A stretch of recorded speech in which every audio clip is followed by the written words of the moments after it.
రాజ్యంలో ప్రైవేట్ కాలేజీలు పీపీపీకి ఇవ్వడాన్ని అయితే వాళ్ళంతా వ్యతిరేకిస్తున్నారు. ప్రభుత్వమే నిర్వహించాలని గతంలో ఎన్నికల్లో మీరు నిర్వహిస్తామంటూ ప్రభుత్వం హామీ ఇచ్చింది కాబట్టి హామీని అమలు చేయాలంటూ వాళ్ళంతా కూడా కోరుతున్న పరిస్థితి అయితే కనిపిస్తుంది. అయితే విద్యార్థులంతా కూడా లోపలికి అంటే నారా లోకేష్ ఇంటి ముట్టడికి ప్రయత్నం చేశారు. మధ్యలో పోలీసులు బార్కెట్లు పెట్టి అడ్డుకునే ప్రయత్నం చేసిన బార్కెట్లని తోచుకుంటూ విద్యార్థులంతా కూడా ముందుకెళ్తున్న పరిస్థితి కూడా మనకి కనిపిస్తుంది. నాయకులంతా కూడా ఒక్కొక్కరుగా ఇక్కడ నుంచి లోపలికి వెళ్లే ప్రయత్నం అయితే చేస్తున్నారు. బార్కెట్లన్నీ కూడా దూకి విద్యార్థులు ముందుకు వెళ్తున్న పరిస్థితి కూడా మనకి ఎక్కడికక్కడ కనిపిస్తుందని చెప్పాలి. పోలీసులు వాళ్ళని అడ్డుకునే ప్రయత్నం చేసినా ఎక్కడ కూడా విద్యార్థి సంఘ నాయకులైతే వాళ్ళు తోచుకొని ముందుకెళ్తున్న పరిస్థితి మనకి కనిపిస్తుంది. కొంత ఉద్రిక్త పరిస్థితి నెలకొందని చెప్పాలి. మొత్తం అంతా కూడా విద్యార్థులు ఈ బార్కెట్ తోచుకుంటూ ముందుకెళ్లిపోతున్న పరిస్థితి అయితే మనకి చాలా స్పష్టంగా కనిపిస్తుంది. మొత్తం విద్యార్థి సంఘ నాయకుల్ని అడ్డుకునే ప్రయత్నం కూడా పోలీసులు ఇక్కడ భారీగానే చేస్తున్నారు. వాళ్ళందరినీ కూడా విద్యార్థి సంఘ నాయకులు అడ్డుకునే ప్రయత్నం పోలీసులు చేస్తున్నా వాళ్ళంతా కూడా ముందుకెళ్లే ప్రయత్నం ఎక్కడా కూడా తోచుకుంటూ దాదాపు ధర్నా చౌక్ ప్రాంతం అంతా కూడా కొంత ఉద్రిక్త పరిస్థితిగానే నెలకొని ఉందని చెప్పాలి. ఎందుకంటే అడ్డుకునే ప్రయత్నం అయితే చేస్తున్నారు. మనతో పాటు విద్యార్థి సంఘానికి సంబంధించిన నేతలు ఇక్కడ కూర్చొని ఆందోళన చేస్తున్నారు. ఎవరిని కూడా లోపల పంపించమంటూ ఇక్కడ పోలీసులు చెప్పిన నేపథ్యం కూడా కనిపిస్తుంది. అయితే వీళ్ళంతా కూడా తోచుకొని వెళ్లే ప్రయత్నం అయితే విద్యార్థి సంఘ నాయకులు అయితే చేస్తున్న పరిస్థితి అయితే కనిపిస్తుంది.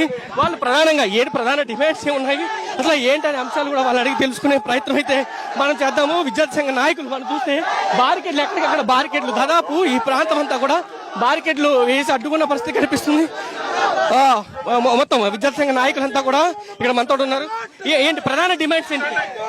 విద్యాశాఖ మంత్రి ఈరోజు యూనివర్సిటీ కేంద్రాల్లో అదే విధంగా కళాశాలల్లో రాజకీయ ప్రసంగాలు ఉండకూడదని చెప్పి మ్యాండేట్ జారీ చేస్తా ఉన్నారు.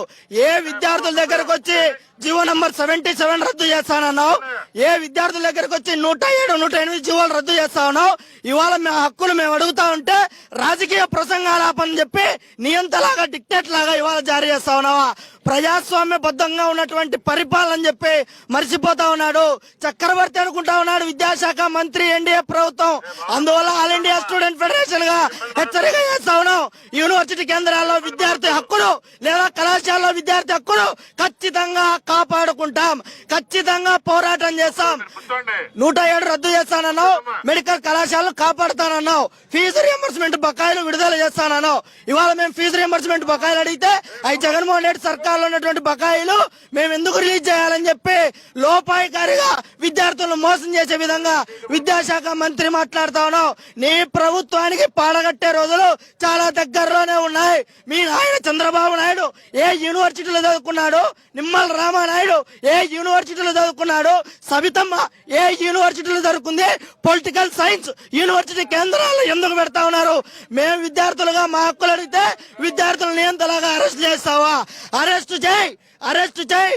పోరాటాల ద్వారానే ఇంకో ప్రభుత్వాన్ని నిర్మించడానికి ఆల్ ఇండియా స్టూడెంట్ ఫెడరేషన్ సిద్ధంగా ఉందని చెప్పి హెచ్చరిస్తా ఉన్నాం.